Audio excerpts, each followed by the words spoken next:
come join us for Johnny Depp, Amber Turd News, Pokemon Scarlet Violet, and I guess I'll reiterate the Ultima collectible forgeries thing. Whoa. There we go.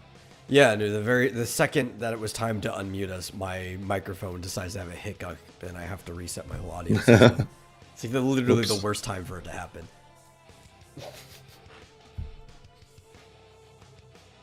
Hopefully we'll be fine.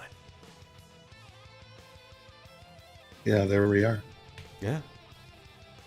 1 sec.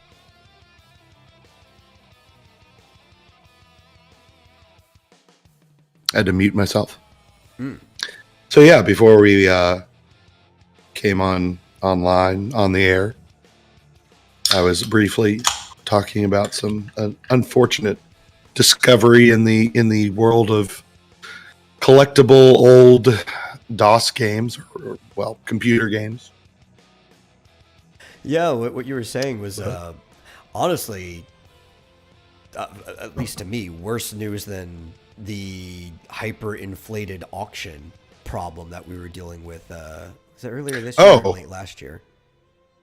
Guess what? Was there a follow-up to that too? Yes. Well, sort of. One of these forgeries was one of those? Was graded by WADA. Oh, wow. Graded to be, Yeah, I guess they don't check anything. I mean, no, it's they're a scam. I thought we already knew that. Yeah. Yeah, one of them was graded by WADA. Unbelievable. Unbelievable. Yeah. But let me see. Richard Garriott retweeted this a couple of times. Which, for obviously, some people who may not know, please tell them who Richard Garriott is. We might have new listeners. Yeah, Richard Garriott is a famous computer game developer and astronaut. He has been into space. He is the developer of the Ultima game series, as well as Shroud of the Avatar and several other games. Very important to the context of the conversation at hand. Yeah. What is the name of Wing Commander, right? Wing Commander. That's a fun game. I like Wing Commander. He started the Origin game company before it was bought out by Electronic Arts. Oh, I have some news on that too. Oh, yeah. Because I heard they were shutting down the Origin store, but I don't know. Yeah, well, that's not related to that. But anyway, yeah, lots of interesting news surrounding Richard Garriott. But I'll go ahead and put his tweet in case people are interested in it in the chat. But hey, GMT. So yeah, it turns out a fellow who goes by the name Dominus of Exalt, who I believe works on the Exalt game engine for basically playing Ultima games in modern Windows, recently discovered that several pieces of his, collection of Ultima games, some of the oldest ones, Calibeth and Ultima 1, that he bought that, have Lord British's signature and are supposedly originals. And, the original Calibeth only shipped like 50 copies or something ridiculous like that, maybe 100.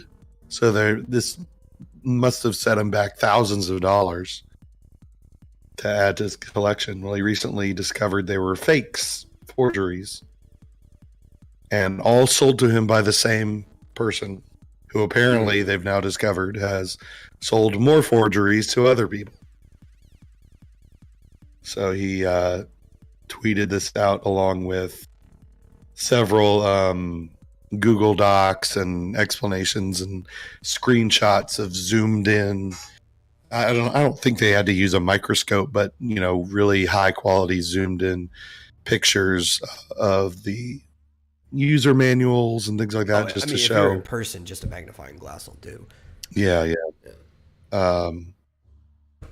To to show that these were forgeries that I guess he never noticed until very recently. Now, I didn't pick this up And- from when we were first talking about it off air. Where was everything that he forged Ultima related, or was he forging other games too? Because that's a kind of very specific niche to just be forging Ultima stuff. Like, how big is your market there? Let's see. So he's got a couple of folders on Dropbox. A fellow named Enrico something or other, and he has some zoomed in pictures of the floppy disks, the original 5 1/4 inch floppy disks, the boxes, the manuals. He also escaped from Mount Drash, apparently. That's another game that he forged. Oh, and another a Japanese game called Mystery House. So yeah, no, not just Ultima. Okay. Yeah, that seems like you'd have a better business if you were forging a bunch of different niche games. Because that's what people really want to collect are the niche games, but you normally don't get like a ton of people trying to collect the same niche game over and over again. Mm-hmm. Yeah, a fellow named Enrico Ricciardo or Ricciardi. Enrico Ricciardi. That's what it is. Yeah, so he showed pictures of the Mystery House. Disc labels are slightly off.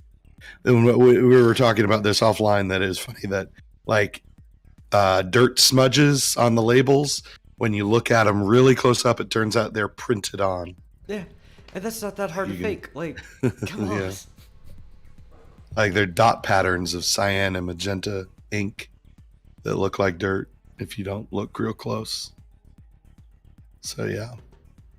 So that's a shame. Yeah. Oh, another one, Temple of Apsai, which looks like another Japanese game, maybe. Maybe, I don't know. It's not one I'm familiar with. Yeah. Me neither. But yeah, but stuff from early 80s, maybe even late 70s games. Yeah, that one is actually on cassette tapes for a TRS 80. And the cassette tapes are fakes.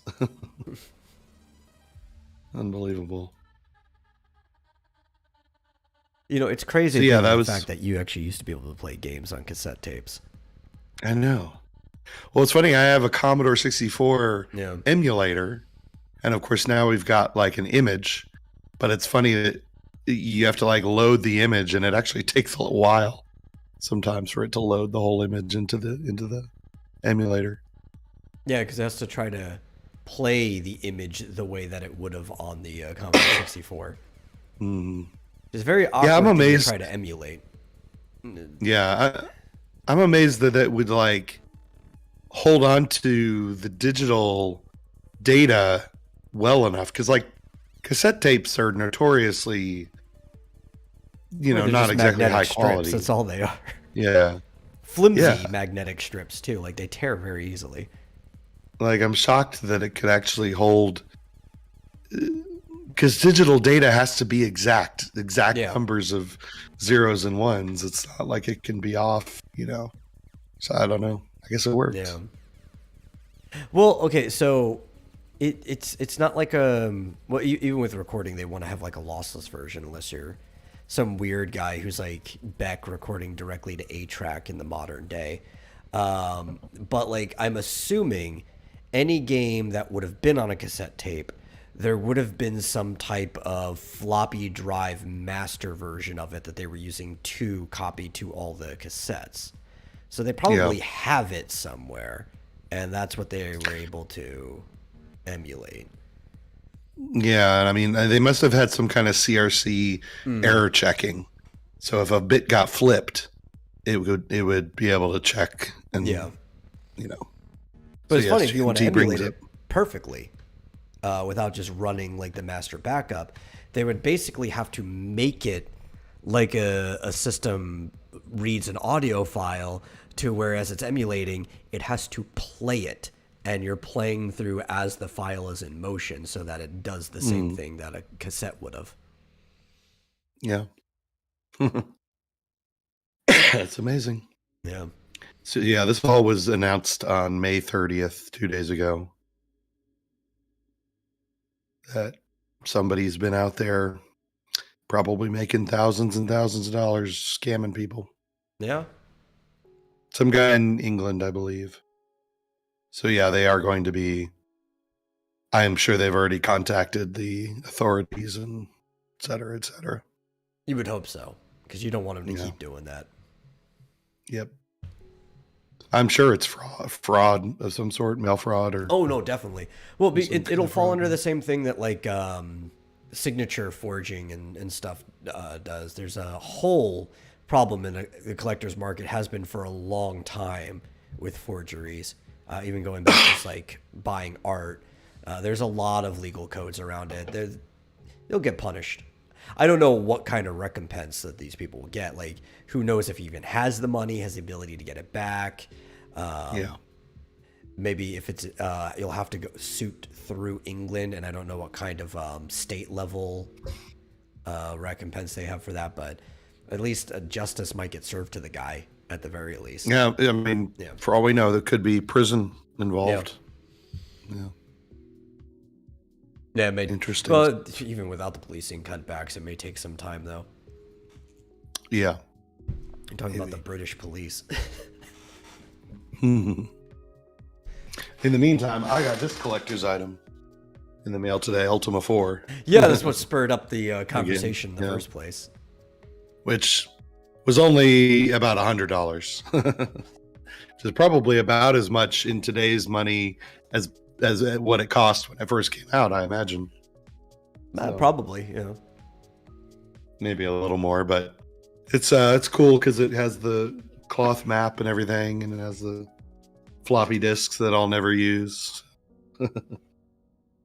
But I think when you talk about like that money, inflation and stuff, I think the NES is actually still the most expensive Nintendo console. Because Nintendo's been trying to keep their prices low, but if you inflate the older consoles, the NES is worth like $500 or something like that straight out of the box. Because, it's funny because like the NES and the SNES and the N64 they're all cheap were for their top time. But they were top of the line hardware. Yeah, they just were able to sell it very cheap. Or it's cheap, inexpensive. I mean, they weren't cheap, but yeah. But like it's funny because that was the strategy of Nintendo at the time, was to at least compete. Yeah, was to at least compete with the other systems on the market and be as good as or better than. And now they've just like given up on that. Well, like, give us a powerful system. That's because they saw something coming that a lot of people didn't. And I think they made the smart move, right? Because we've been competing in the hardware area, especially with graphics, in the console wars for probably like 15 years now is how it's been like really heavy. Like where that's like everybody's always talking about graphics every single generation, or what can this physics engine do to make the game look better, not even play better. And I think you actually could have seen 15 to 20 years ago that we were starting to come to a head when it comes to actual like graphic ability and hardware processing stuff because of the energy requirement that it takes. We haven't had any big breakthrough since then. And I think Nintendo just took the safe bet of, we just need to make the games more fun. We don't have to compete with the graphics, because eventually you're going to hit a wall when it comes to computing. And do we want to be fighting other people towards that wall, or do we just want to carve out the niche of consistent buyers and ignore the wall altogether? Yeah. Well, do you care to see a picture of the fakes? Sure. But what I also care is to welcome everyone to the Vomitorium, episode 148. I got you almost 15 minutes in. As always, I'm the Metal, And joining me is my co-host Marsupial Gamer. How you doing today? Good, good. How are you? Yeah. There's the fake. There's the collection of fakes. It's so sad. They look awesome. But yeah, a Calabeth and I think Ultima 1 even came in little Ziploc bags back in like the late 70s. And that would help you fake it too, right? Because Yeah. they came in it, but it also would help preserve it. But the reflection from the Ziploc bag, as long as you leave it in there for preservation, will stop you from looking close enough to see if something has been forged. Yeah, Like it's harder to tell from just a glance. That Ultima 1 for the Apple II GS. In fact, I think if I was trying to forge something, stuff like that would be my target because it's already set up that it would make it easier to forge. Like this is kind of like a clean sweep. Yeah, and see that Ultima Escape from Mount Drash? Yeah. I think that may be the one that was graded by WADA. I'm not sure. It looks like it's in a box. That's why I'm thinking maybe. I'm not sure. One of these was, at least. Which again makes me wonder, how is WADA allowed to be in business if they don't even check? I have no clue. They're a scam. That's all they are. Yeah. I think we've learned this over like the last year or so that they are just a scam. Yeah, I'm gonna stop. Yeah. But anyway. But we've got more important things to talk about today. Yes, we do. Two in specific. Which one you want to do first? You want to talk about this stupid civil trial everybody's been talking about for the last like months or so, or do you want to talk about Pokemon?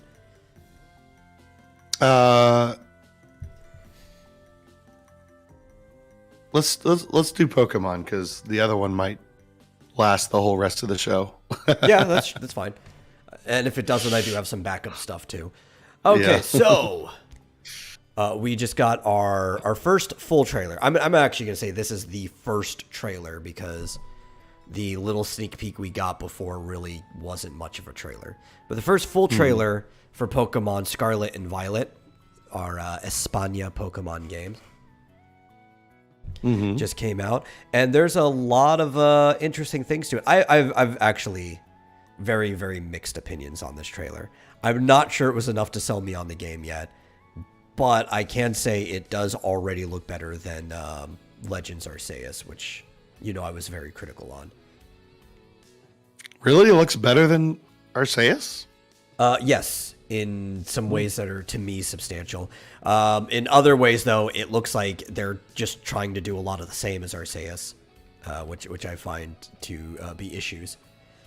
But there's one really, really big thing that they added to the game that I don't know whether this is a good thing or a bad thing, because it's not something that's inherently good or bad. It's just execution.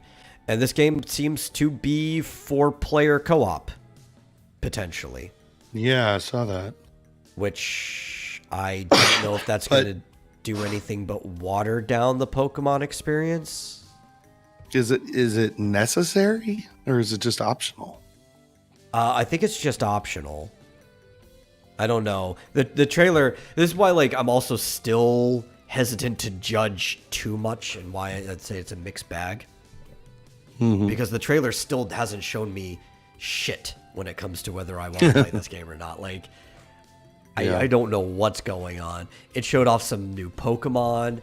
It introduced you to there's two professors. There's a guy and a girl.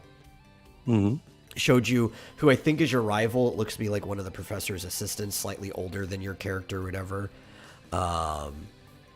It showed you're obviously going to be able to customize your character, which is something they've been doing in recent Pokemon games.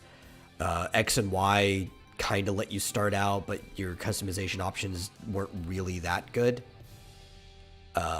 They continued. Sun and Moon did it.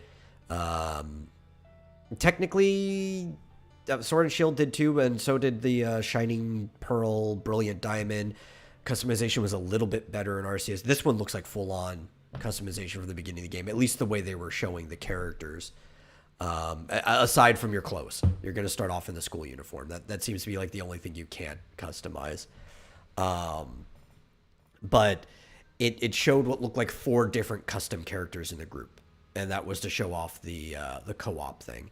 So I don't know if the way they're going to do it is there's some AI version of those characters that are with you when you're playing single player, and your friends can hop in. We don't know. They have not shown shit yet, you know. Mm-hmm. And I mean, are you gonna have to do dual battles or? I don't know. I mean, that would be the cool team part. Battles? Because double battles were a thing that were introduced in Ruby and Sapphire, and you could do those multiplayer. Like if you got 4 people, you could do like a 2-on-2 and stuff like that. But at no point in the games yet have you been able to do PvE double battles, because there's never been PvE co-op in Pokemon. It's always just been PvP linking up between people's worlds.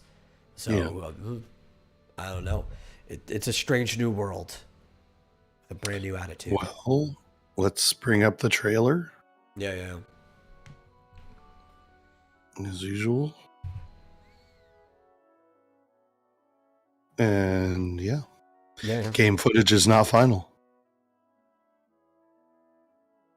So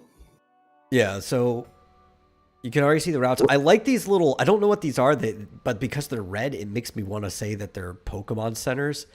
Like they're medic stands or whatever. Or maybe they're a concession stand, like a mixed Poke-Center, Pokemart thing. I don't know, but it's cool. I like that idea. What do you think about the sexy professors? Oh, I like the sexy professor lady. Yeah. I'm not into guys, so I can't judge too much. I mean, he looks like he's probably a good professor, but Sada looks good. Yeah. Yeah.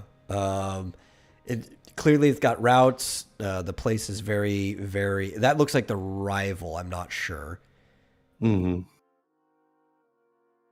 Because typically with these games where you get to pick between the boy or the girl, since they've done that, the one you don't pick also tends to have a role in the game, but then there's still a separate rival character that they put into the game too.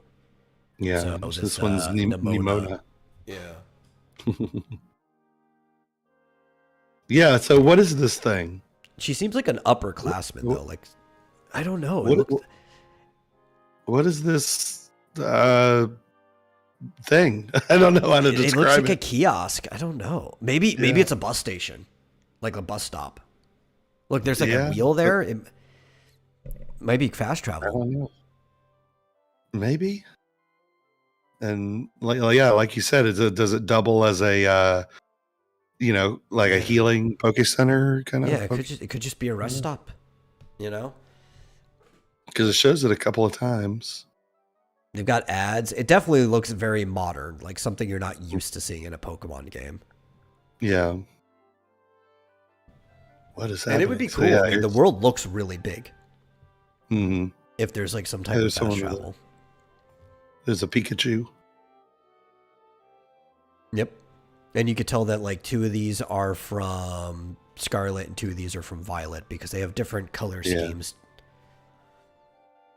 But like they go off in different directions, so I don't even understand. Yeah, I don't think anyone understands, because like this game doesn't show much. It shows that it still has that Pokemon Go Arceus style catching, which is disappointing as fuck. Unless they do it okay. Like I've said before, you've kind of always been able to do this to some degree, as long as you have the right Pokeball.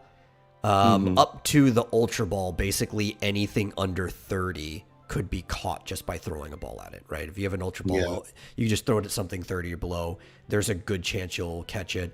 The lower level, like you can catch a level 2 Pokemon with a Ultra Ball, like 100% chance. There's nothing that can go wrong there. Look, there's people there. Yeah, like it looks like there's a blue, a red, and a green. So it looks like it's like a kiosk, like a concession stand thing. Maybe the middle one is where you heal. The blue one's the mart, because those are usually blue. And maybe the green is like the global trade center or whatever, because this right here it looks like the connection, because they're about to do a trade thing when the video continues. Yeah. So, yeah, it looks like there's trading, obviously. Yeah. It's cool. Yeah, it's definitely got like a concession stand thing kind of going on. It's got some tables out next to it. It's probably just like the meetup place, you know? Yeah. I don't know if that was a new Pokemon or a new form for Rhydon before, but freaking, because it kind of looks like a Rhydon, freaking walking charcoal barbecue grill guy looks kind of cool. I like that Pokemon. Yeah. Go back a second. Yeah, that's pretty cool. I like how you can see them out in the wild. I don't, but that's a personal thing. I like random encounters. It feels more immersive. Yeah. And there's some kind of stadium or gym. Yeah. I hope that they bring back gyms in full. That would be cool. Yeah. Sword and Shield was disappointing when it came to gyms. Yep.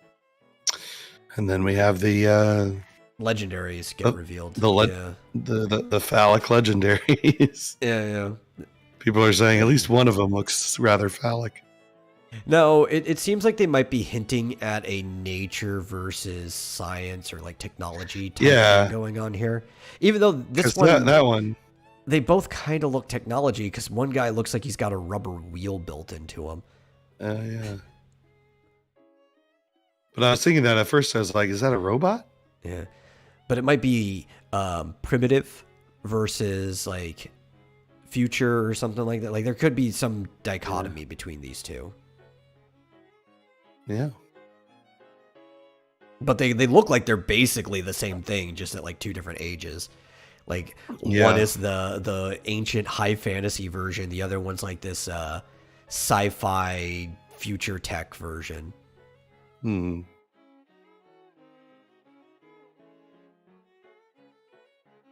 November 18th. Yeah, I still don't know if I want it yet. I probably will end up playing it because it looks better than Sword and Shield, which so far has been my least favorite Pokemon game. And like I said, to me it looks better than Legends Arceus because it looks like it has more of what makes Pokemon in it just from that trailer.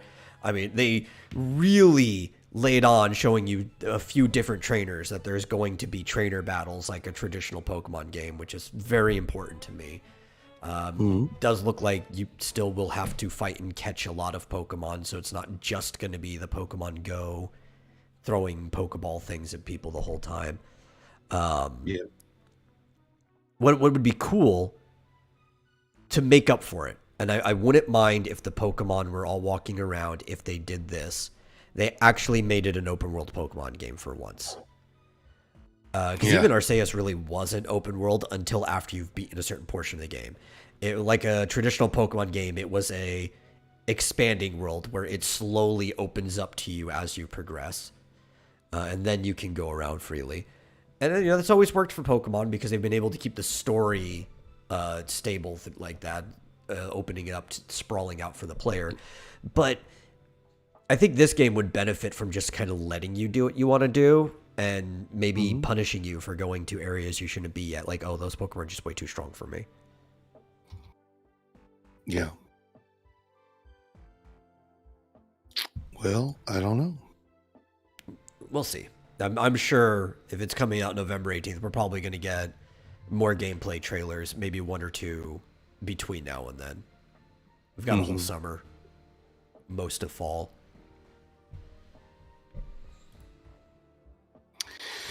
Yeah, we'll find out. What do you think about the little pig? I don't think too much about him, honestly. Everyone seems to be going crazy for him. I don't know. I've never gone crazy for the cute Pokemon. But I also don't find many things cute. Now, if the pig evolves into a crazed wild boar, then maybe I'd like him. But... People are saying it looks like the pigs from Wind Waker. And there was a mashup of Link from Wind Waker and the... What's it called? Porchin or something like that. I don't remember. I actually don't The remember pig what they're Pokemon. called. Yeah. I can't remember. There's been a few pig Pokemon in general. There's like Spoink. Yeah. What was Emboar's first? Tepig. Swinub. A lot of pigs. But, we've got a lot of different pigs on the planet, so that makes sense. Let's see. Oh, there it is. Lechonk. Lechonk. It's called Lechonk.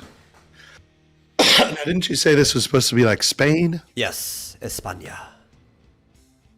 Lechonk sounds French. We already been to France. That was the Kalos region for X and Y. But, there's like what? A very, very narrow border between Spain and France. I mean, if this was truly an open world, like the whole Pokemon world, you could probably walk from this region to Kalos. Yeah. Should be able to. Lechonk.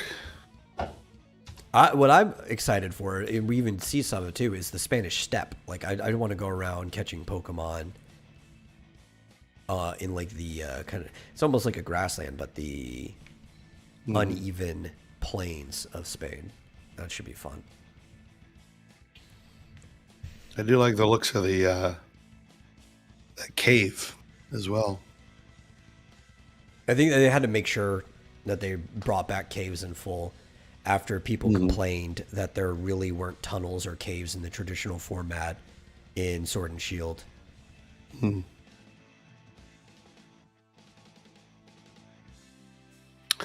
Neat. Yeah. I'm vaguely excited. Partially excited. Holding my breath. You said you were going to complain. I did complain a bit. Yeah. Yeah. I just get excited. I just get excited when I hear that Pokemon music. They had the Pokemon music in the trailer. Yeah. Well, they know that gets people excited.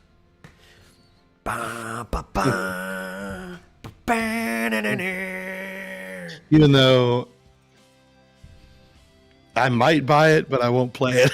Yeah. I don't know. Maybe you actually play it if you were suckered into co-op with some people. Maybe. I mean, like Sword and Shield. I think I bought Sword, maybe. Yeah, I mean, I've played it for all of a couple hours total. Yeah. And then just like, yeah. Well, I know you have tried another Pokemon game, and it's not much for you, but also, to be fair, Sword and Shield's like the worst Pokemon game. Yeah. Well, I played other ones too. Yeah. Actually, the one I've probably played the most is what was the remake of the original Fire Red? The Red.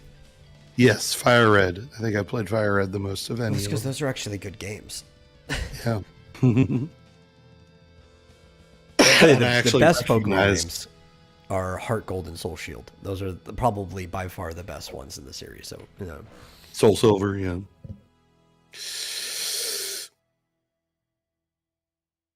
I guess. It's actually what I want them to bring back is the Picathlon. So in Heart Gold and Soul Silver, there was this thing where you could take your Pokemon and it used the actual data of the Pokemon, because there have been like height record datas and weight record, like catching fish. They would give you height and weight in your Pokedex, but none of this stuff ever really mattered. And then it would take like those stats as well as like your Pokemon's actual like strength and speed and stuff like that, and pull them together. And there was like the Olympics, but Pokemon, and you put the Pokemon in there and you actually played as them, and you were doing like 100-meter dashes and stuff like that. And it was cool. It was probably one of the coolest things they ever put into a Pokemon game. And then they've never brought it back since those remakes. Like, you could make a full game that's just that and people would play it. Now, what is GMT talking about? Pokemon Andorra. Andorra is a country in Europe. Oh. I guess there could be. They wouldn't call it that. They'd call it whatever colors or they can think of to associate with.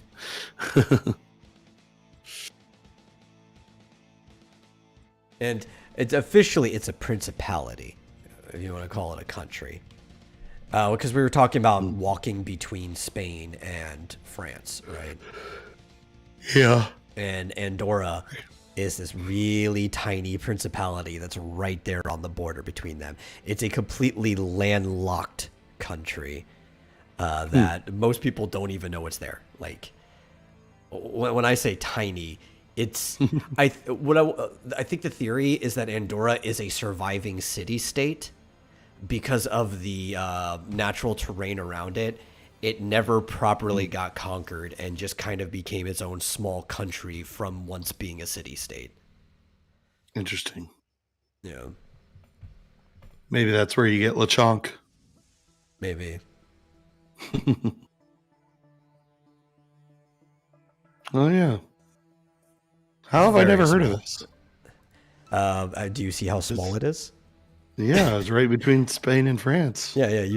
You see how small it is, and you see that it's entirely landlocked. It looks. I mean, it's like it's about the size of. It's like about the size of Barcelona. Mm-hmm. And it's surrounded by mountains. This is why you have never heard of it. That's amazing. Yeah. Yeah, France, España, Andorra. Yeah, it's kind of like the break in the mountains, because one of the reasons the French army was never able to keep control of like Spain or anything back when they were the big one is due to the natural barrier between France and Spain. Like you kind of to properly conquer it, you can't march. You have to like get in boats, go around the coast and come back on. And Spain had one of the best naval forces in the world, so it's really hard to conquer it by navy. Interesting. And then Andorra is just a little safe in the mountains.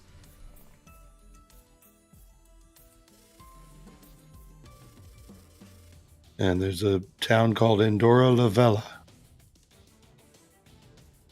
Interesting. Yeah, I'm sure it is a wonderful place, GMT.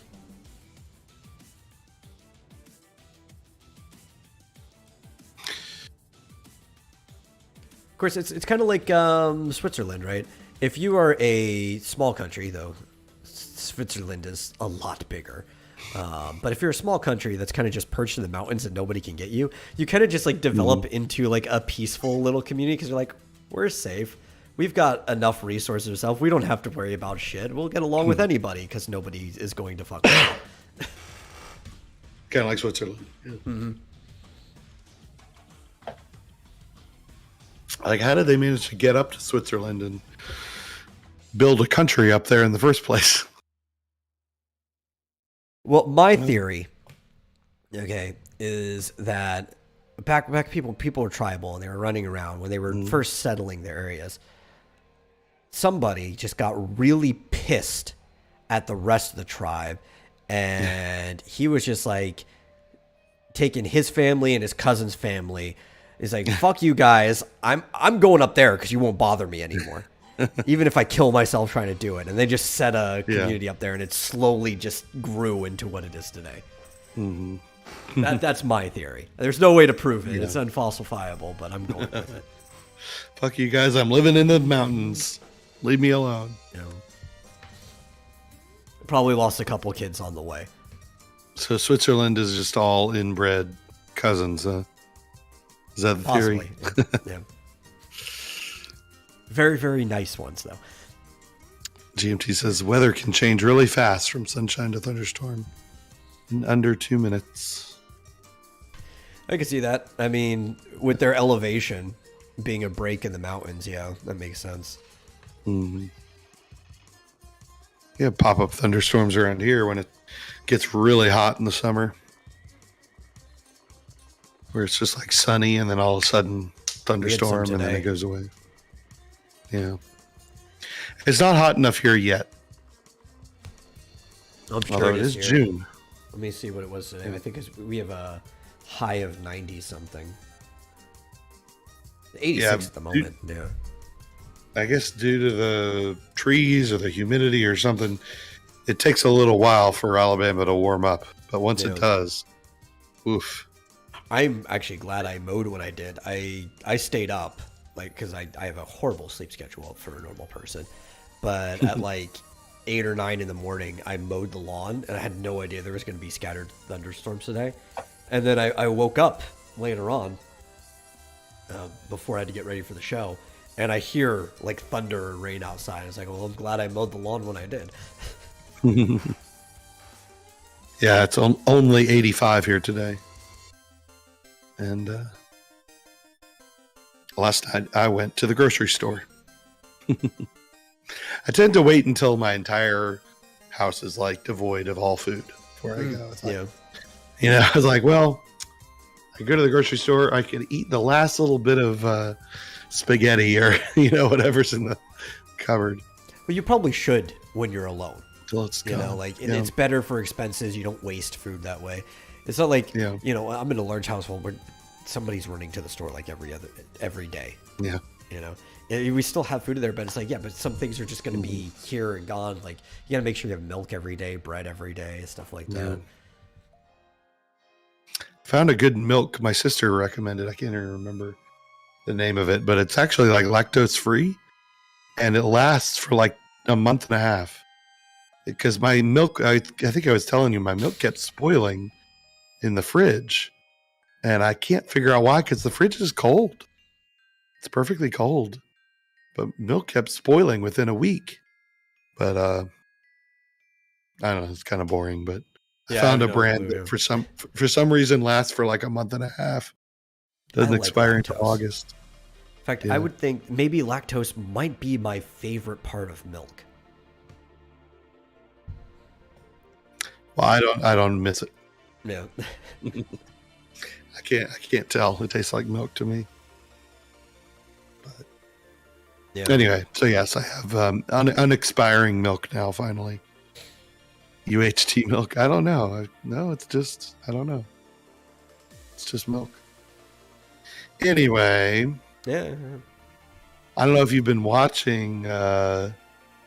There's been this thing that's been going on for about the last 7 or 6.5 weeks. Yeah, it's been building up for what, 2 years now? 6 years, I think. Well, I mean, the fact that it's actually going to trial has been building up for 2 years. No, yeah. We want to rewind the clock to when it first started up. It's about 6 years ago, give or take. Yeah.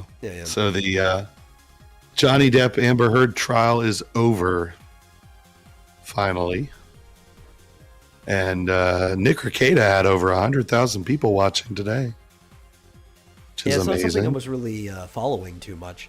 In fact, I actually refused to follow it until we knew it was going to trial.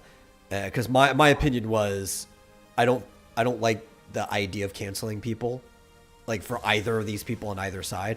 I don't even like the fact that Amber Heard will probably be losing the job or anything like that.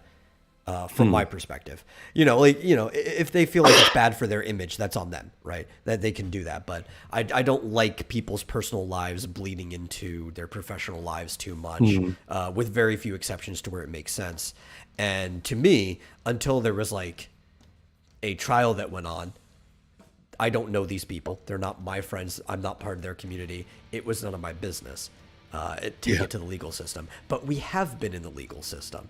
And whether you want to follow it or not, you probably have heard a lot, like me, because every time I hop on Twitter, my feed has just been full of everything to do with this trial.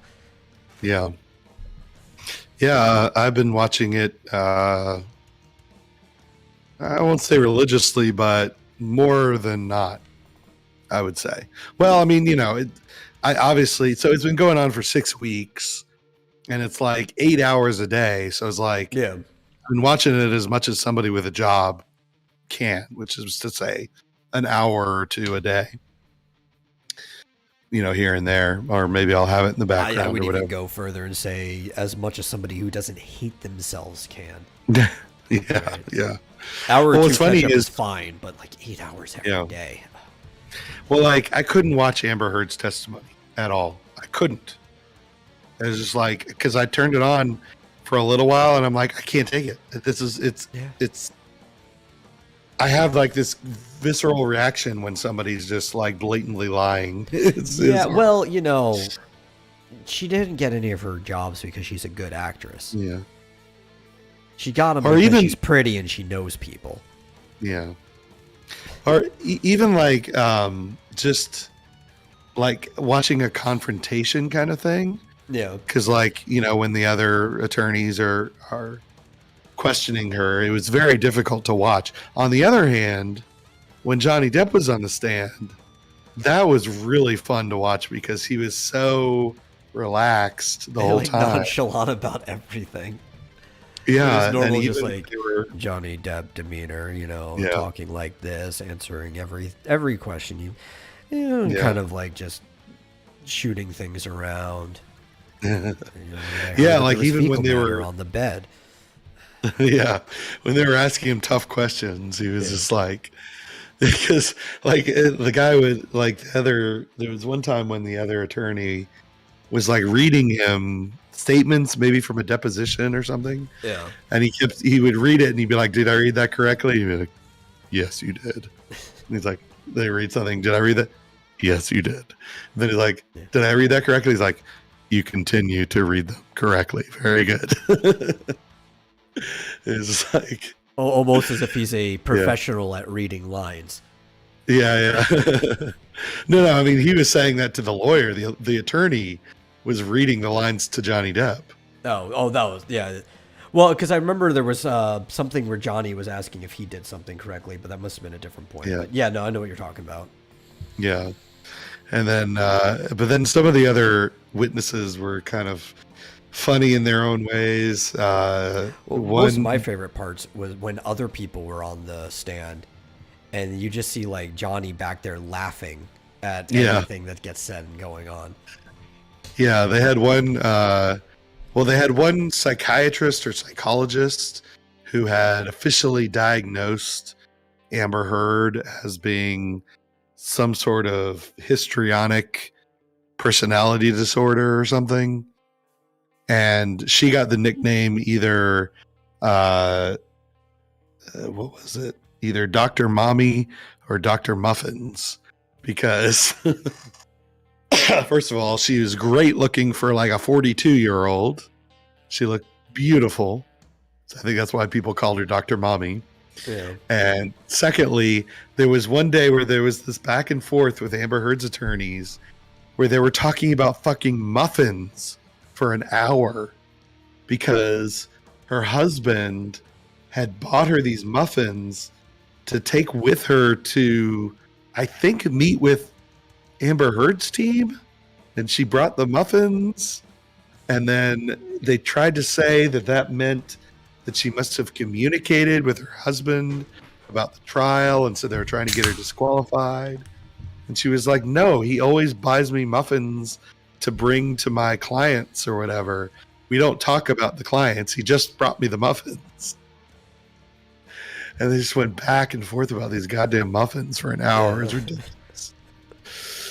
She was just trying to explain, no, he just brought me the fucking muffins.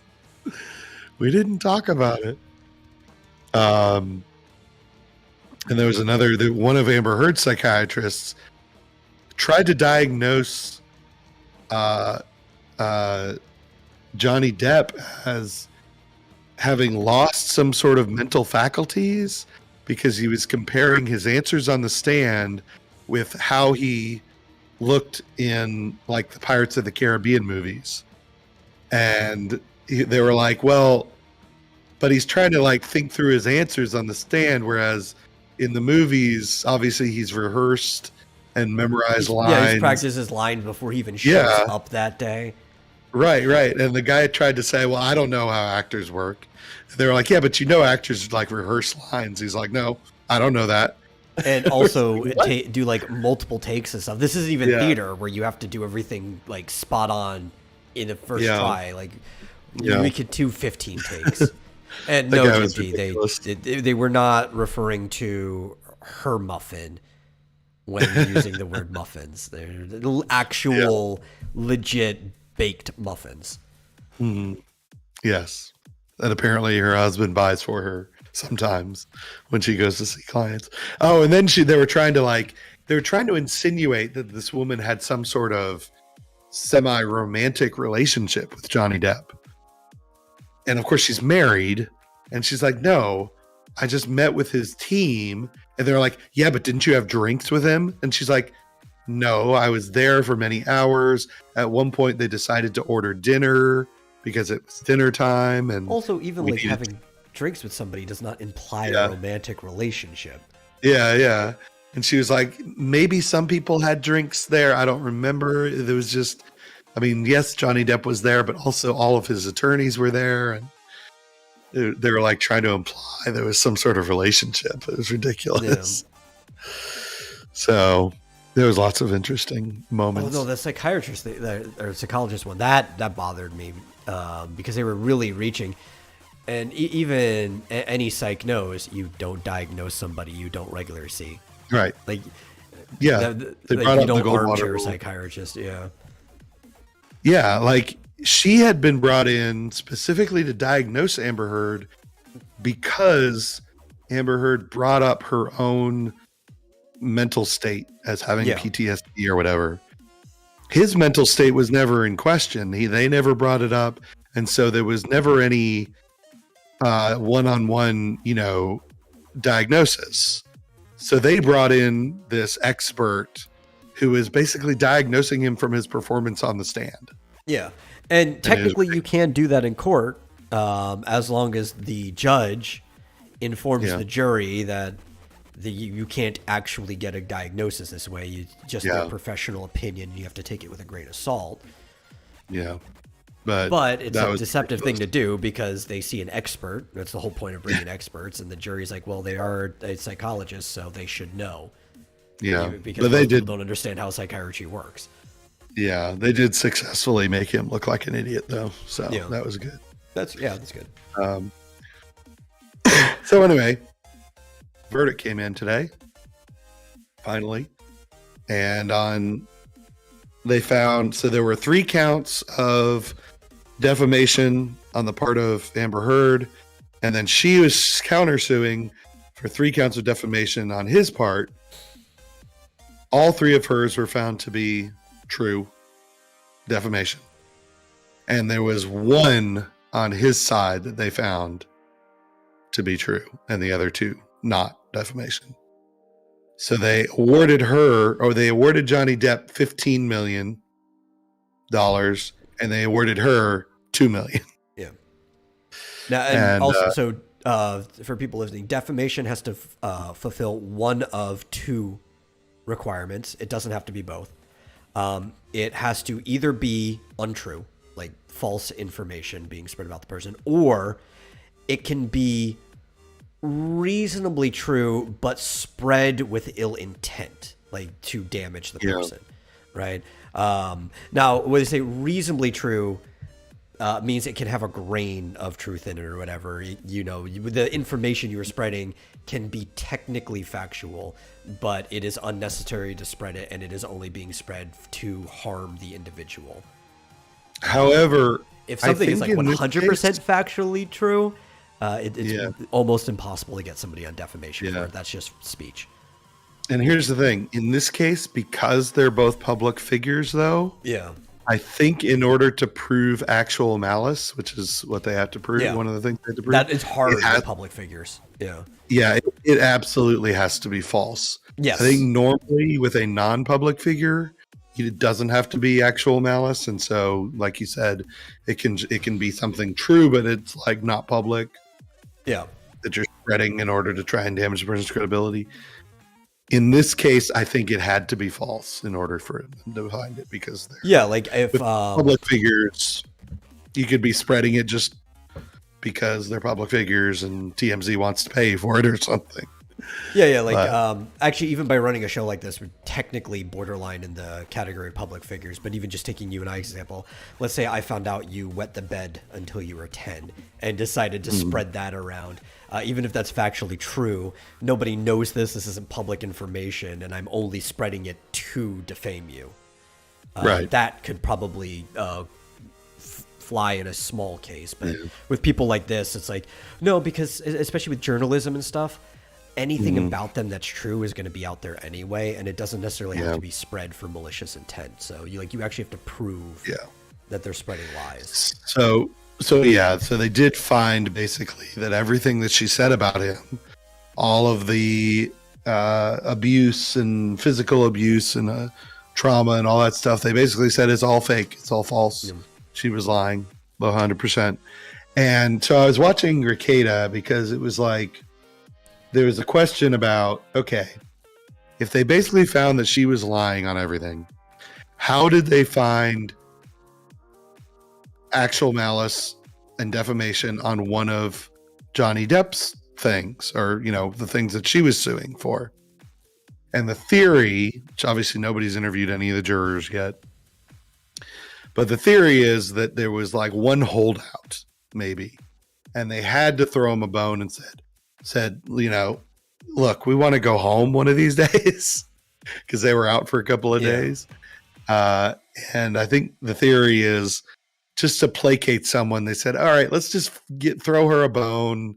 We'll give her one of her things, and we'll, you know, basically cut $2 million off of the tab just so they could freaking go home. So that's the theory, is that there was like one or maybe two holdouts, because they had to get all 7 jurors to agree unanimously. Yeah, it has to be unanimous in Virginia for some reason.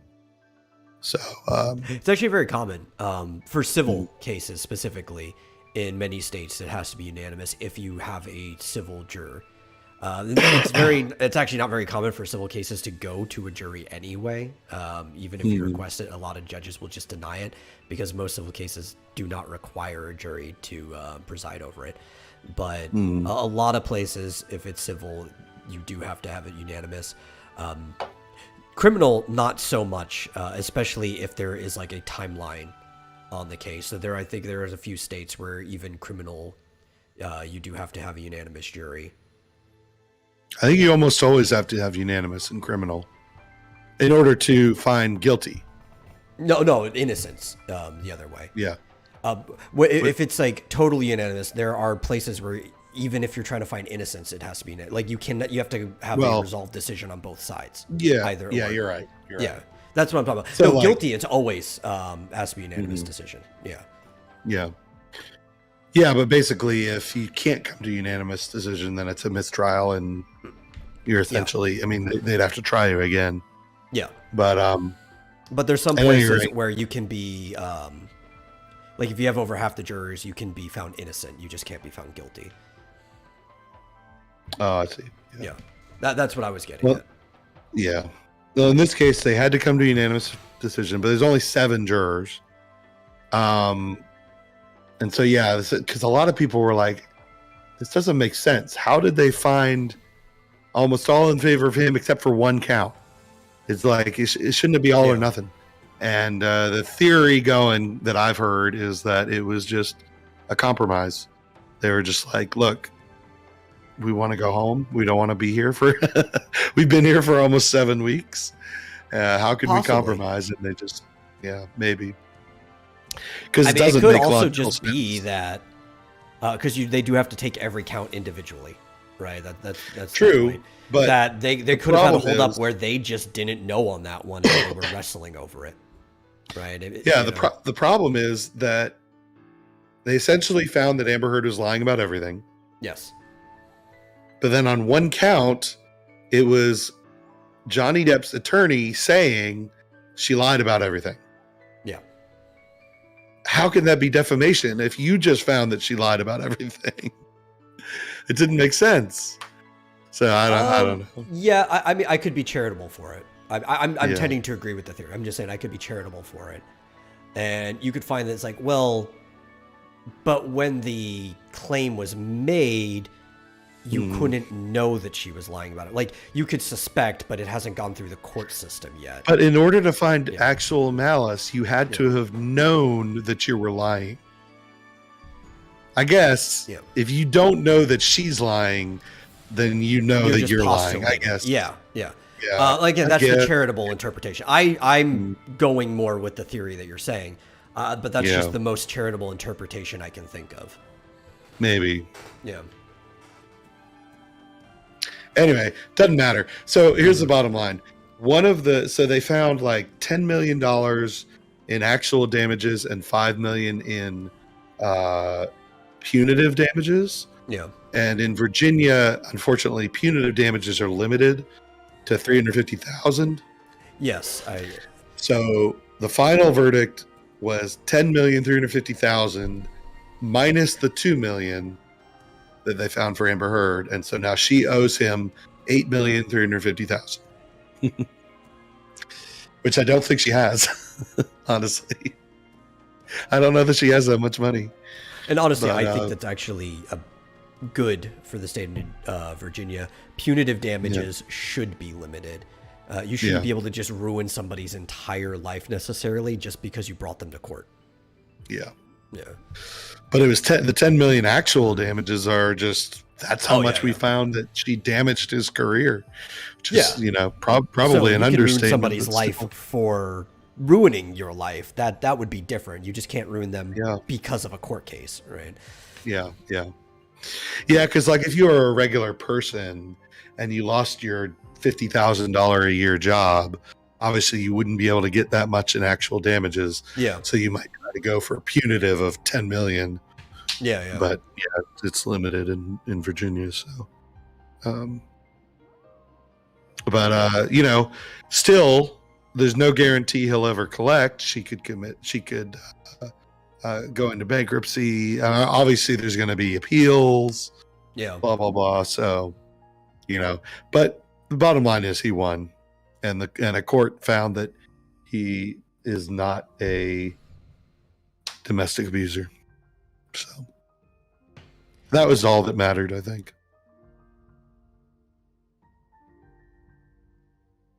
Heard was, yes, that's right. Heard was awarded $0 in punitive damages. That's correct. So it was $2 million in actual or whatever. Yeah. Because I don't know. Which they seem to pull out of their ass or something. I don't know. And even if she was awarded anything, all it would end up doing is getting deducted from the total anyway. Yeah. Because that also would have been $350 max. Yeah. But they did award her $0 in punitive. I forgot about that. So it was telling. In fact, they came out. The jury came out. They handed the paper to the judge, and she looked at it and she said, "You didn't put an amount here." And we don't know exactly what that meant. Did they not put any amounts, or what did they missed something on the sheet? So they had to go back, but it only took them about 7 or 8 minutes to come back again. So the speculation was maybe they put $0 for Amber Heard altogether, but they had to put at least $1. They had to give her at least $1. I don't know why they went with 2 million, but it's just like, it's kind of interesting because people were saying, well, they couldn't possibly have come up with the 10 million and the 5 million and the 2 million in like 7 minutes. That was too fast. They must have been missing just one of the numbers. So I don't know. There's a lot of speculation. Nobody knows, but it was funny that they came out and it was like, wait a minute, you forgot something. So that's true. That was also another ridiculous thing about Amber Heard's lawsuit, her countersuit, was that all the statements that she was suing over were statements by his attorney, and not himself. And not Johnny Depp. Now, technically, if his attorney was speaking for him, see, because your attorney is your representative. So anything they say is on your behalf. So it's as if you said it. Just hopefully somebody who knows more about the law is saying your words. Yeah, but in my opinion, they didn't really adequately prove that the attorney was speaking for Johnny Depp. But that was my opinion. Obviously, somebody on the jury disagrees, but what's funny is that fucking Heard's representatives were just so incompetent. Just in general, Yeah. like throughout the whole thing, like who hired these people? You have money, you know people. Why of all people did you hire them? Even if you're 100% in the law, you could have gotten in the wrong. You could have gotten just like way more competent people to bullshit it better. Mhm. Well, and from what I saw, a lot of people were saying one of her attorneys, this guy Rottenborn, terrible name, was actually pretty competent. He tended to do a pretty good job. He just had bad facts. But the primary attorney, Eileen or whatever her name was, Yeah, her. absolutely terrible. So yeah, the main attorney on her team was utterly incompetent. Yeah, Whereas- objecting to your own witnesses. Yes, exactly. Yeah, so and that was actually Rottenborn that did that. But for the most part, he was pretty decent. But Depp's team was like superstars.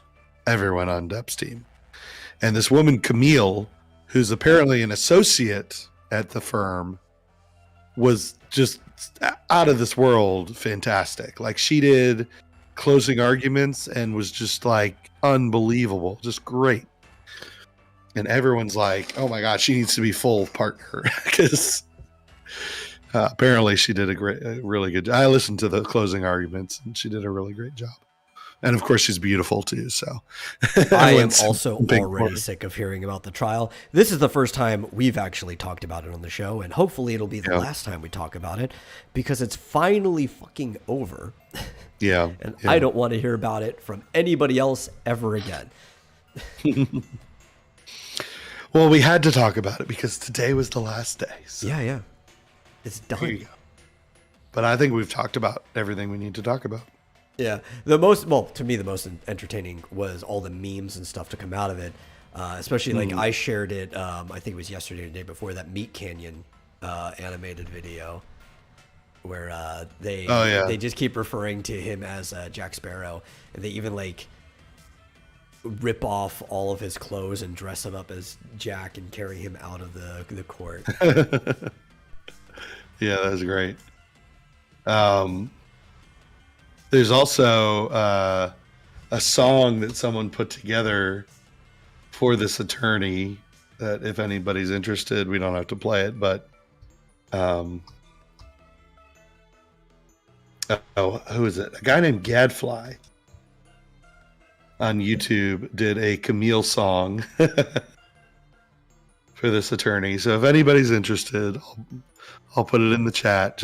Or you can search YouTube for Gadfly Camille, and just a lot of people were very, very, very creative when it came to this trial. I might have to download that and put that as an intro song to my live streams. Yeah. But to me fun. though, it was the highlight of like, this shouldn't be that important. This shouldn't have been everywhere. I know to some degree it's kind of the closing note on Me Too, so it's kind of important in that way. Mm-hmm. But like, because if you like look you at said, it more celebrity, she started lying about him for six yeah. years. Oh, this was like close to the beginning of the Me Too thing. Like this is part of one of the big, I guess, accounts. That would be the way to say, yeah, one of the big accounts for Me Too. But like, it's celebrity culture. It's like, this really should not have been as big news as it was. Like, the lives of celebrities shouldn't matter this much that we're watching a court case over basically two lovers having a fallout. Well, it's basically the O.J. Simpson trial of this century. Yeah, but nobody died. It's not even that interesting. Well, Amber Heard's career's died now. Yeah. That's for sure. But yeah, I mean, I don't even remember because I didn't watch it when O.J. Simpson was on trial. That trial went on for 6 months. Oh yeah, the thing was long as fuck. Like, holy shit.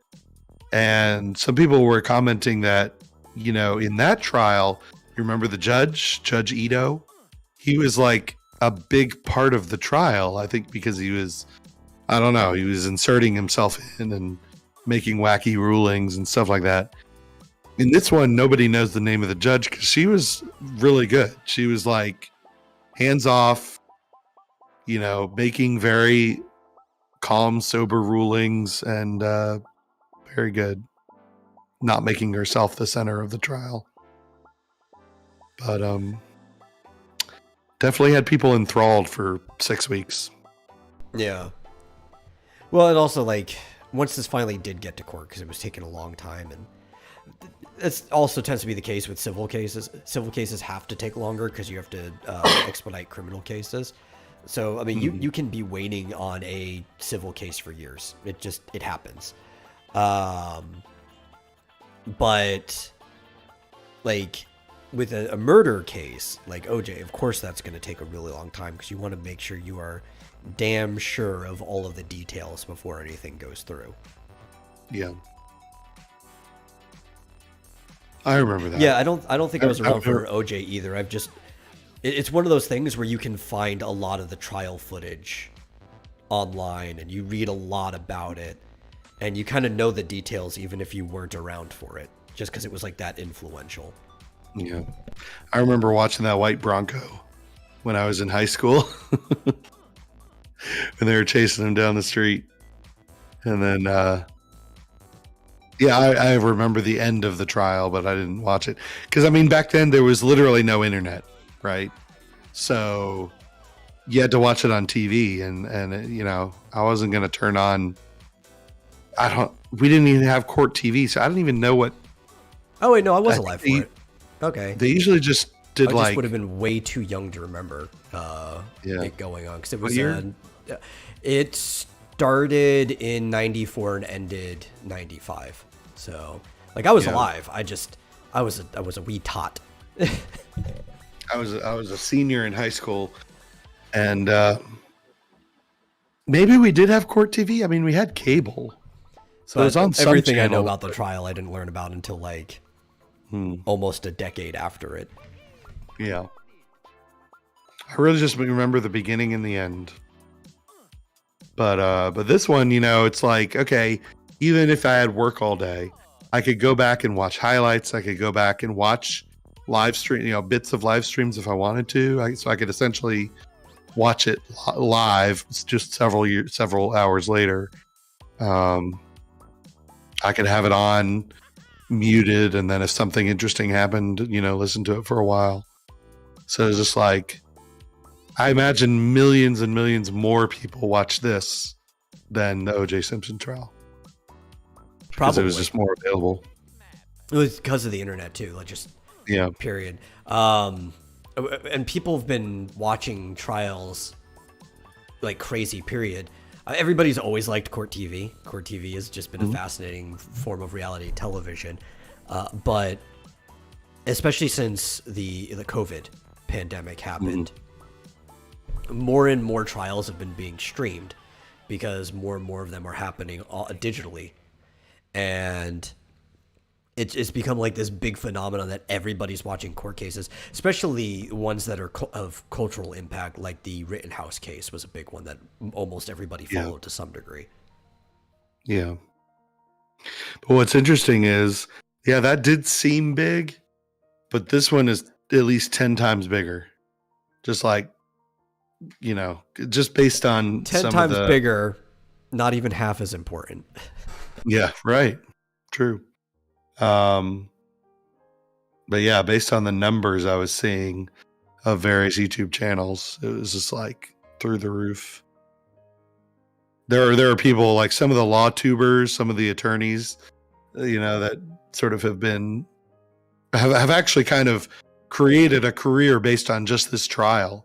Yeah, one of them, I think, even that didn't create a career on this trial. They're barely old because they all started around like the pandemic streaming era. So this like falls just right in the lap of like the boon. Mm-hmm. Yeah, I mean Nick Rekieta has probably been around the longest He's been around since before the Vic Mignogna trial. Yeah. So like 2018, maybe 2017, something. I think a little bit before that, Something like because that. he was covering a couple of the earlier, like the comics case stuff. He was covering the Meyer v. Wade case. Yeah, but wasn't that 2018? I thought it was 2017. It was somewhere in that little area, so it's pretty close. Yeah. Yeah. I know he's not been he's not been around as long as Hard Bastard, because I know he has been doing news streams since 2015 or 14, I think. But anyway, yeah, there was one. I think it was a guy named Nate the Lawyer who said that he made more during, like, in 1 week of this trial, he made more in super chats than he had made the entire previous year of his career. You know? Yeah. It's like, holy shit, man. That's awesome.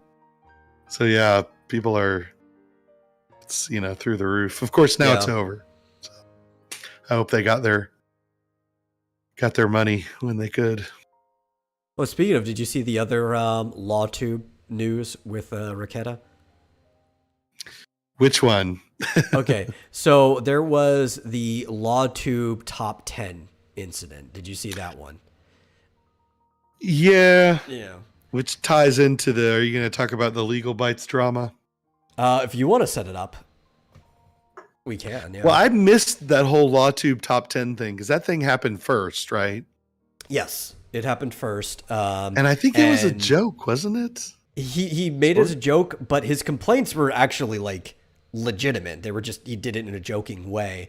And because of that, they took it really seriously, and they decided to make it into LawTube top 100, and overseeing the changes was going to be a Raquetta committee named after Nick Raquetta, who he doesn't even consider himself part of LawTube. Right. But start over. Who is they? Who made this thing? What is it? I actually don't know who the committee who does the LawTube top 10 and stuff. I don't know who runs it. All I saw was Nick's posts on it. Yeah. So somebody out there who watches various lawyers' YouTube channels decided to make a top 10 of their favorite attorneys on YouTube. Well, I think whoever it is actually involved in it. I don't know who. Right? Like it's a little more scandalous. It's like a small committee of people. Yeah. Yeah. So from what I heard, I assume Nick started a Twitter DM group. Yeah. Like many weeks or months or years ago, and he would just invite people who were friends, right? And so lately, as more and more attorneys, especially with the Rittenhouse trial, have started to start YouTube channels and get into it, other people in the group started inviting other people, because on Twitter DM groups, anyone can invite anyone, right? Usually. Yeah. So it grew like crazy to like 40 or 50 people. And Nick is like, I don't even know who these people are. Like, I have no idea who, 75% of these people are. And so I don't remember if the list came out first. I think maybe that list came out. And then he was just like, okay, I'm done with this. He's like, I never meant for this to be a thing. Like LawTube to actually be. Well, because LawTube was always an insulting joke of the lawyers on YouTube. Right. Yeah. So Nick left the DM group and said, look, guys, I have no hard feelings. Good luck. I hope everyone here succeeds. I'm out. Right. Because he's like, I don't even know most of you people, and I don't want to be a part of this group where it's, we have to gatekeep and say you can be in it and you can't, and all this kind of stuff. He's like, I don't want any part of that. The scandal too was that somebody who was supposed to be on the list but then got retracted from it was DUI guy, because it looked like he was interfering with the case by making an exclamation in the like the actual rows of the attendants Right. at the trial. But then if you take the clip in context, you see one, the jury wouldn't be able to Everybody. see his face anyway, and everybody was doing it. And they had to apologize for Yeah. that. And like the whole thing was just stupid and ridiculous and it's internet drama. Right. So there was a moment in the trial when this guy who is a former employee of TMZ gets on the stand, and everybody was calling him TMZ Draco Malfoy Yeah. because he has white hair, and I can't even remember what his name is. But he's testifying on behalf of Johnny Depp, essentially saying that he's pretty sure that Amber Heard gave this, video of Johnny Depp throwing things and slamming cupboards, gave that to TMZ to sort of prove that she was intentionally trying to defame him. So the attorney for Amber Heard came up and she says to him, among other things, she says, is this, you knew this was going to be on camera in front of millions of people. This is just your 15 minutes of fame, right? And he said back to her, well, I could say the same thing about you being her attorney. And the entire room just erupted like, oh my God, I can't believe he said that. Like nobody like screamed or anything, but it was like the faces, like, you could see in the background, everyone made the same face. Like, holy shit, I can't believe he said that. Including people watching. In a form of defamation of its own, somebody took just a clip where all you can see is DUI guy zoomed in. Yeah, on who it, is, one of the lawyers who's been commenting on the case and went to the courthouse. His name's DUI guy. Yeah. Apparently he specializes in DUI cases.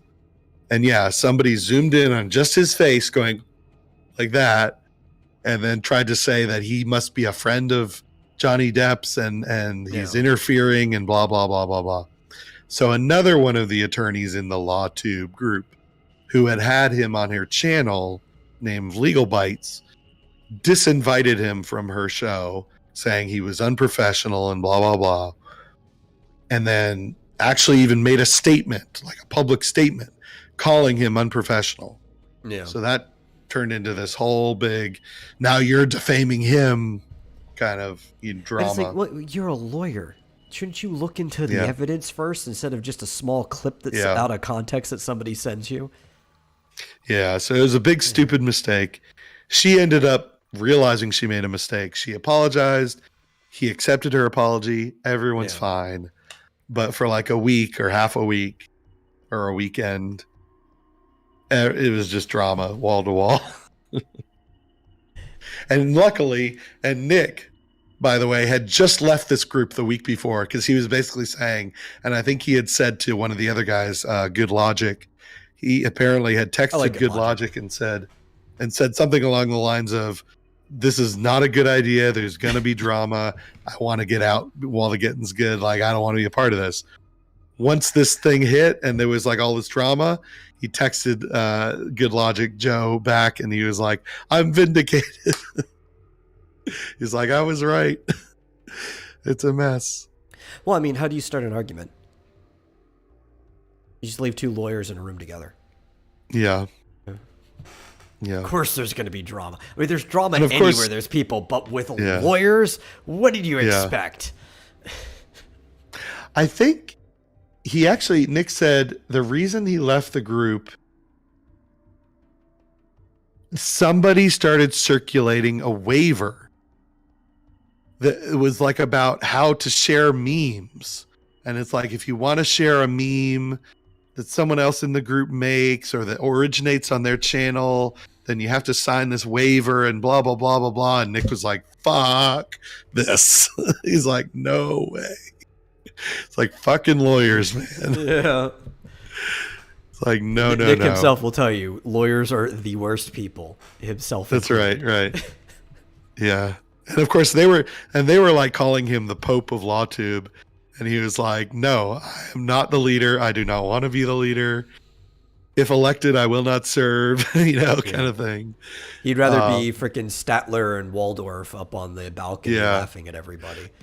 And what's funny today, and I don't know when he got this, he like during the reading of the verdict, he found a Pope hat, and he had a Pope hat on the whole time as the Pope of LawTube. But yeah, so that's the drama of Law. Now I don't know what the deal was with this top 10 list.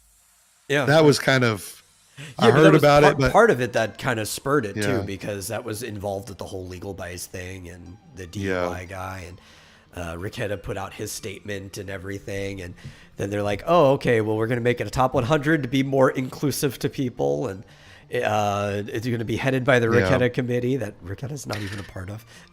and you know, yeah, I think at that point it was totally tongue in cheek. It was, you know, the Ricketta committee. But I remember the same shit happened in Comicsgate. Do you remember when? Who was it?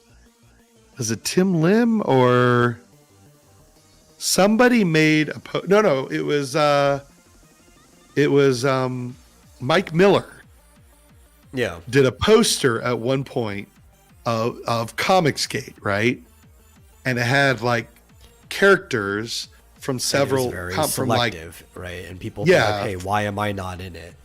Exactly. It was like, you know, it had Cyberfrog, and it had you know, the Jawbreakers, and it had like POTUS Thump from Tim Lim, and a bunch of like 20 different characters. And of course, people were like, whoa, you have to add my, or why am I not Comicsgate? Hey, does this mean you kicked me out and all this shit? And it was like, no, it was just a fucking poster. Of people that he personally was cool with at the time. Right. So make your own poster this is why. With blackjack and hookers. Yeah, I totally understand. What's funny... we have an important interruption from Buck. He is unable to watch the stream right now, but he's come to deliver an important message. And I quote, fuck you, metal, that is all. End quote. Okay. Is there lore there? Or? No, that's just how it is. Okay. Yeah, it's funny how Mercada is like the one voice of reason, I swear to God, in practically all of YouTube. Like, he's the most normal guy on YouTube, I swear. Oh yeah, like he was on a panel with Destiny recently, where he pulled up a bunch of lawyers for the whole Roe v. Wade thing, and he was like the only sensible person on that whole panel. Even the other person who was supposed to have his side started bringing up like quickening in British common law. It's like that is the dumbest thing you can use to justify whatever. It's like, no, it's like he's like the only sensible person. I know. And like, you know, like things like a few weeks ago or a couple months ago, like Yellow Flash got into it with the quartering about the whole Proscurin thing.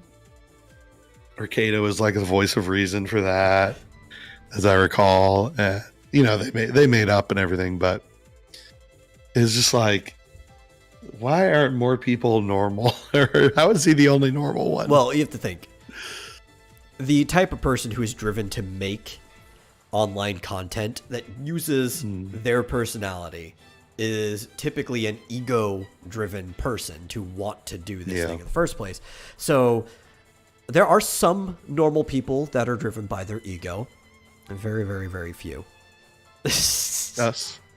I'm not normal. I think we're normal. I will not even claim that. But I'm a tolerable person in small doses.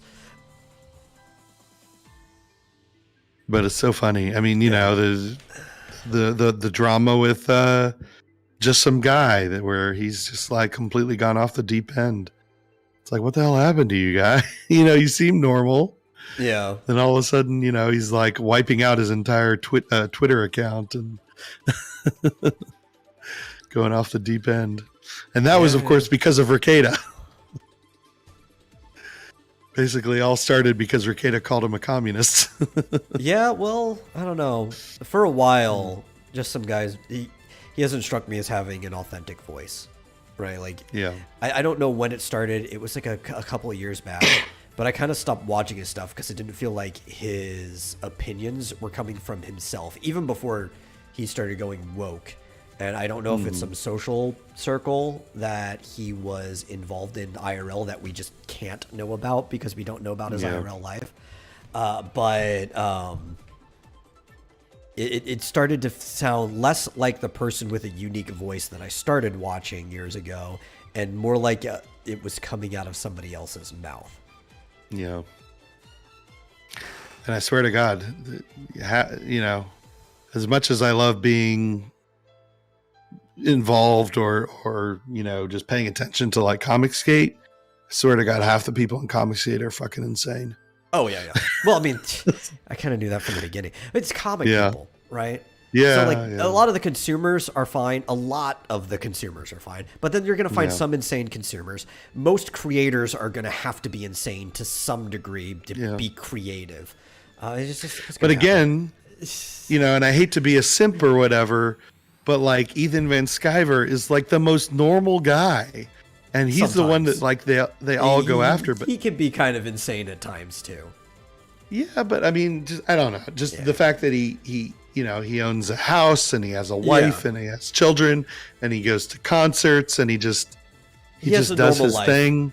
He has started some of the drama himself, and he does does like the stir the pot and poke the bear a little bit. So you know, there's a certain level of insanity of wanting that type of antagonism towards yourself all the time. He likes it. He wants people to be antagonists towards him. So I suppose. I swear, it's like, you know, half the people online, I just, you know, I feel like if they would just, I don't know, settle down, get married, have children, you'd be more normal. You'd be a hell of a lot more normal. That does tend to normalize people to some degree. Not entirely, but it does kind of bring you a little closer to equilibrium. I swear, I think that's the problem with like mainstream comics is that half the people on there are either single or, you know, maybe married without children or something, and they're just insane I kind people. of agree with you, GMT. It's like I'm with Brian Ball when it comes to Comicsgate. You do you, boo. You're with Brian Ball. I'm with Brian Ball. Brian Ball's a great guy. I was talking to him not too long ago in the backstage of a live stream. And it's just like, I understand fully why he just does not want to associate with Comicsgate anymore, but he's still cool with some of the people. He's the guy who does Rags, right? Yeah. Yeah. He's cool. But even he has had this thing with Niobe going back and forth. It's like, well, you know, that's still more Larry than anyone else. Yeah. But every so often people poke back at him. You just leave Larry alone and you'll be fine. Yeah. Oh, it's always an adventure. But the last thing I'll say, I do want to give a shout out to that Umbrella guy who has been on the Johnny Depp Amber Heard story for years now. He's like done all this research. They mentioned him like 6 times in court. He's been the main he's basically been doing journalism on this thing. Actually mentioned in court. Yeah. That was amazing. I mean, they think that he's like on Johnny Depp's team or trying to shill for them or whatever. He's not really. He's just an investor, kind of a reporter. Yeah, he's just investigating and has some inside sources and he's just breaking news, and it just happens to all be bad for Amber because the facts are bad for Amber. Yeah.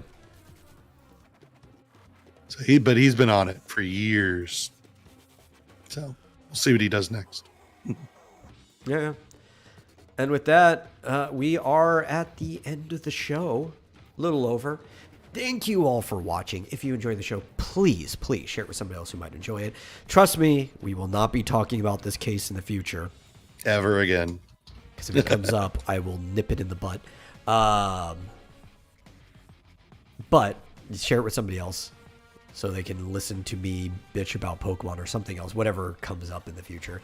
And if you really enjoy the show, want to go the extra mile, you can donate to streamlabs.com/Vomitorium live to help us with our monthly hosting fee, or anything else if it goes over.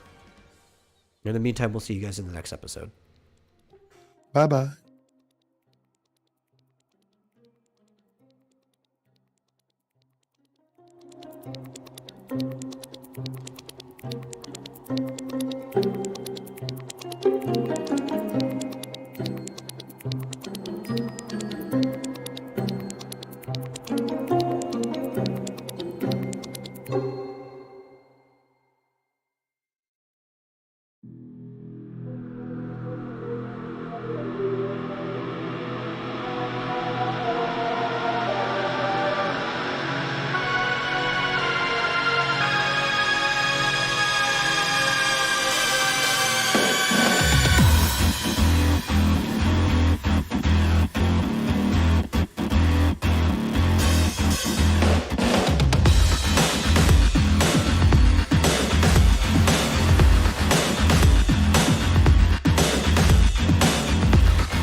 Insolent Earth scum.